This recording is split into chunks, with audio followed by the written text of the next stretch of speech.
Hello guys, कैसे आप सब। मैं आकाश कुमार सिंह स्वागत करता हूं आप सभी का आपके अपने चैनल आकाश सिंह इन्फो में।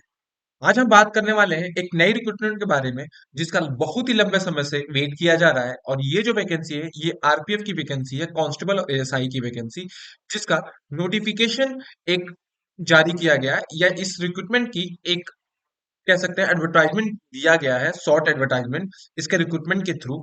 इसी वैकेंसी के बारे में हम डिटेल में बात करने वाले हैं, क्योंकि लास्ट टाइम ये जो वैकेंसी थी 2018 में आई हुई थी, उसके बाद इसकी कोई भी वैकेंसी नहीं आई है। और इसमें लगभग 12,000 प्लस इसमें सीट खाली है। 12,000 प्लस इसमें सीट खाली है। तो ये जो वैकेंसी है ये इस साल आने वाली है। और इसी वैकेंसी के बारे में बात करने वाले हैं कि कब ये वैकेंसी आने वाली है, इसका क्या सिलेक्शन प्रोसीजर रहेगा, एजुकेशन क्वालिफिकेशन क्या मांगेगा, और कब इस वैकेंसी को हम अप्लाई कर सकते हैं इसके फॉर्म को। तो चलिए शुरू करते हैं वीडियो को और जानते हैं इस आरपीएफ कांस्टेबल और एसआई की वैकेंसी के बारे में फुल इंफॉर्मेशन। जिसने भी अभी मेरे चैनल को सब्सक्राइब नहीं किया है जाके मेरे चैनल को सब्सक्राइब कर ले, बेल आइकन को दबा दे, ऐसे ही गवर्नमेंट जॉब नोटिफिकेशन के लिए। अगर मैं बात करूं इस रेलवे प्रोटेक्शन फोर्स की जो कांस्टेबल और एसआई की ये जो वैकेंसी है, ये लास्ट टाइम कब आई थी, तो ये 2018 में आई थी। अब इसका एक एडवर्टाइजमेंट जारी किया गया है, किसके द्वारा, मिनिस्ट्री ऑफ रेलवे के द्वारा, कि जो 2018 में ये वैकेंसी आई थी उसको जो कंडक्ट कराया था उसको रेलवे ने ही कंडक्ट कराया था, मतलब आरपीएफ ने ही कंडक्ट कराया था। टोटल जितना भी था, सीबीटी था, उसका बाद पीईटी पीएसटी जितने भी थे और सिलेक्शन प्रोसीजर जितने भी थे वो आरपीएफ ने कंडक्ट कराया था। लेकिन इस एडवर्टाइजमेंट में इस बार जो सीबीटी का एग्जाम होगा, सीबीटी एग्जाम होगा, और इसके जो पेपर होने वाले हैं वो जो कंडक्ट कराएगा, यहाँ पे लिखा है आरआरबी कंडक्ट कराएगा। आरआरबी के द्वारा सीबीटी एग्जाम कंडक्ट कराया जाएगा। जबकि जो भी इसकी स्क्रीनिंग है, हायरिंग है, कंडक्टिंग होगा, वो आरबी आरआरबी कराएगा। जबकि अगर मैं बात करूं इसकी पीईटी एंड पीएसटी टेस्ट की, तो वो कंडक्ट कराएगा कौन, ये आरपीएफ कंडक्ट कराएगा। लेकिन जो पेपर है, इसकी स्क्रीनिंग है, हायरिंग जो है, वो सीबीटी एग्जाम है, ये सारा कंडक्ट कराएगा आरआरबी। और इस वैकेंसी का जो रिक्रूटमेंट प्रोसेस है वो जारी हो चुका है। जल्दी इसकी वैकेंसी जारी की जाएगी। यहाँ पे नोटिफिकेशन में ये लिखा गया है यहाँ पे। तो ये वैकेंसी आने वाली है, कब आने वाली है मैं आगे बता रहा हूँ। ठीक है। अगर मैं बात करूं तो ये आरपीएफ की जो वैकेंसी है रेलवे प्रोटेक्शन फोर्स की, ये कांस्टेबल और एसआई की पोस्ट में निकल के आ रही है। बोथ मेल और फीमेल, मेल और फीमेल दोनों के लिए वैकेंसी है। ठीक है। और ये जो वैकेंसी है, लिखा है 10,000 vacancy for the constable and sub inspector expected है। लेकिन यहाँ पे जो सीट खाली है, 12,736 पोस्ट इसमें खाली है, जिसमें कांस्टेबल की भी पोस्ट है और सब इंस्पेक्टर की पोस्ट भी इंक्लूडेड है। मेल फीमेल दोनों अप्लाई कर सकते हैं इस वैकेंसी को। अगर मैं इस वैकेंसी की बात करूं तो ये जो वैकेंसी है इसका इसका जो नोटिफिकेशन है दिसंबर से पहले जारी कर दिया जाएगा। दिसंबर से पहले जारी कर दिया जाएगा क्योंकि 2024 में इलेक्शन भी है, तो उससे पहले ये वैकेंसी कहीं ना कहीं जारी कर दी जाने वाली है 2023 के लास्ट तक। ठीक है। अगर मैं बात करूं इस वैकेंसी के बारे में, तो लास्ट टाइम ये वैकेंसी जो आई थी 2018 में, वो आई थी 9,739 पोस्ट के लिए, जिसमें कांस्टेबल मेल की 4,403 पोस्ट थी, फीमेल के लिए 4,216 पोस्ट थी, ये कांस्टेबल के लिए। जबकि एसआई के लिए मेल में 890 थी और फीमेल में 301 पोस्ट थी। तो इस साल ये वैकेंसी 12,000 पोस्ट पे आ रही है, जिसमें मेल और फीमेल दोनों कैंडिडेट के लिए वैकेंसी रखी गई है। लेकिन अगर इस वैकेंसी के मैं बारे में बात करूं कि क्या इसमें क्राइटेरिया मांगा है, एजुकेशन क्वालिफिकेशन क्या मांगा है, तो ये समझ लेते हैं। तो यहाँ पे सबसे पहले जो क्वालिफिकेशन मांगा है इस वैकेंसी के लिए, वो मांगा है यहाँ पे, अगर सब इंस्पेक्टर की पोस्ट के लिए बात करूं तो इसमें किसी भी स्ट्रीम से आपके पास बैचलर डिग्री होनी चाहिए। बस बैचलर डिग्री आप पास होने चाहिए। कैंडिडेट जो भी होने चाहिए वो बैचलर डिग्री पास होना चाहिए, मतलब उनके पास ग्रेजुएशन की डिग्री होनी चाहिए। वो भले 33% हो या कितने परसेंट पे भी हो, बस पास आउट होने चाहिए। जबकि कांस्टेबल की पोस्ट के लिए जो होना चाहिए, आपका 10th पास होना चाहिए। और ये भी आपको बस पास होना जरूरी है, किसी भी बोर्ड और स्ट्रीम से है, उससे फर्क नहीं पड़ता है। अगर मैं इसके बाद बात करूं कि इसके जो एप्लीकेशन फॉर्म होंगे, फॉर्म को जो फिल करने वाला होगा उसके जो एप्लीकेशन फॉर्म होंगे वो कितने रखे गए हैं, तो मेल कैंडिडेट के लिए जो है, जनरल और ओबीसी के लिए ये फॉर्म फीस 500 रखी गई है। जबकि एसटी एससी फीमेल और एक्स सर्विसमैन के लिए 250 फॉर्म फीस रखी जाती है। ठीक है। तो अगर मैं बात करूं कि कहाँ से इस फॉर्म को अप्लाई करेंगे, क्या क्या डॉक्यूमेंट रिक्वायर्ड होंगे उस समय, तो जब भी वैकेंसी आएगी सबसे पहले आपके उसके ऑफिशियल वेबसाइट पे जाएंगे, जो www.rpfindianrailway.government पे जाके अब क्या करेंगे, एक आईडी और पासवर्ड जनरेट करेंगे, ठीक। फिर वहां पे फॉर्म को फिल करेंगे, आईडी पासवर्ड फिल करके एजुकेशन क्वालिफिकेशन और भी जो इंफॉर्मेशन है उसको आप फिल करेंगे।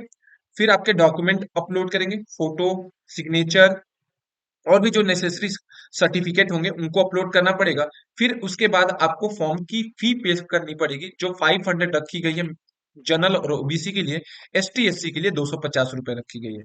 अप्लीकेशन सबमिट करने के बाद उसका एक हार्ड कॉपी आप प्रिंट आउट कर लीजिएगा आगे के प्रोसेस के लिए। अगर इसके बाद हम बात करें तो इसके क्वालिफिकेशन के बारे में ऑलरेडी बता चुका हूं कि सब इंस्पेक्टर के लिए आपके पास ग्रेजुएशन की डिग्री होनी चाहिए, जबकि कांस्टेबल के पोस्ट के लिए आपके पास किसी भी बोर्ड से बस आप 10th पास आउट होनी चाहिए। अगर मैं इसके बाद बात करूं इसके एज लिमिट के बारे में, तो जो कांस्टेबल की पोस्ट है उसमें आपकी एज लिमिट 18 से 25 साल होनी चाहिए। एज लिमिट 18 से 25 साल होनी चाहिए, ये जनरल के लिए है।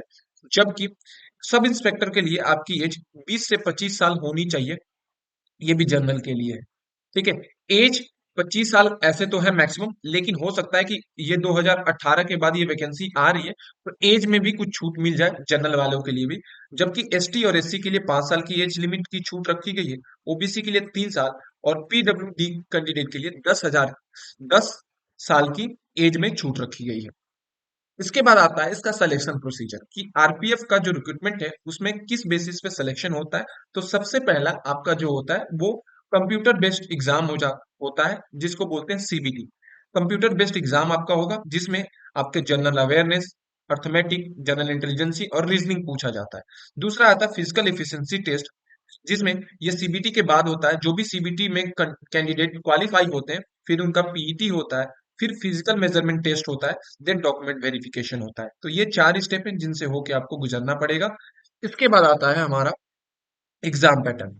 तो इस पेपर में क्या रहता है, 90 मिनट मिलते हैं, 120 क्वेश्चन होते हैं जिसमें जनरल अवेयरनेस के 50 क्वेश्चन, अर्थमेटिक के 35 क्वेश्चन, जनरल इंटेलिजेंसी और रीजनिंग के 35 क्वेश्चन। टोटल मिला के 120 क्वेश्चन रहते हैं 120 नंबर के। एक क्वेश्चन 1 नंबर का रहता है और इसमें 1/3 निगेटिव मार्किंग रखी जाती है। ठीक है, 90 मिनट 1.5 घंटे मिलते हैं इस पेपर को करने के लिए आपको। 120 क्वेश्चन रहते हैं, हर एक सेक्शन में क्या अलग अलग क्वेश्चन रहते हैं, ठीक है। और मल्टीपल चॉइस क्वेश्चन रहते हैं जिसमें 4 ऑप्शन रहेंगे, तो इस टाइप के। और ये जो पेपर है ये इंग्लिश और हिंदी लैंग्वेज में भी तो अवेलेबल रहता है, प्लस आपके पास ये रीजनल जो लोकल लैंग्वेज होता है उसमें भी अवेलेबल रहता है, जैसे पंजाबी, कन्नड़ और भी सारे लैंग्वेज में ये पेपर कंडक्ट कराया जाता है। अगर मैं आगे बात करूं तो इसकी फिजिकल एफिशिएंसी टेस्ट के बारे में, तो जो कांस्टेबल की पोस्ट के लिए जो मांगा जाता है वो आप कांस्टेबल मेल के लिए 5 मिनट 45 सेकेंड में आपकी जो रनिंग मांगी जाती है, ठीक है, वो कितने की 1600 मीटर की रनिंग मांगी जाती है 5 मिनट 45 सेकेंड में। जबकि 800 मीटर रनिंग मांगी जाती है फीमेल कैंडिडेट के लिए जो कांस्टेबल होंगी 3 मिनट 40 सेकेंड में। जबकि कांस्टेबल मेल के लिए लॉन्ग जंप 14 फुट का होता है और हाई जंप 4 फीट का होता है। कांस्टेबल फीमेल के लिए लॉन्ग जंप 9 फीट का होता है और हाई जंप 3 फीट का रखा जाता है। यही बात करूं सब इंस्पेक्टर के लिए, तो 1600 मीटर की जो रनिंग होती है वो मेल के लिए 6 मिनट 30 सेकेंड में मांगी जाती है, जबकि फीमेल के लिए 800 मीटर की रनिंग 4 मिनट में मांगा जाता है। कांस्टेबल फीमेल के लिए लॉन्ग जंप 9 फीट रहता है और हाई जंप 3 फीट का रखा जाता है, जबकि कांस्टेबल मेल के लिए 12 फीट लॉन्ग जंप और हाई जंप 3 फीट 9 इंच का रखा जाता है। तो ये रहा फिजिकल एफिशिएंसी टेस्ट और फिजिकल जो सब इंस्पेक्टर और इंस्पेक्टर की पोस्ट के लिए। अगर मैं बात करूं फिजिकल मेजरमेंट की, तो इसमें जनरल और ओबीसी के लिए जो हाइट मांगी जाती है 165 सेंटीमीटर मांगी जाती है, ठीक है। और यहाँ पे बात करूं चेस्ट की, तो 80 सेंटीमीटर नॉर्मल चेस्ट मांगी जाती है, जबकि फुलाव के साथ चेस्ट एक्सपेंशन 85 सेंटीमीटर मांगी जाती है। एससी और एसटी के लिए 160 सेंटीमीटर हाइट मांगी जाती है मेल के लिए। फीमेल के लिए 152 मांगी जाती है।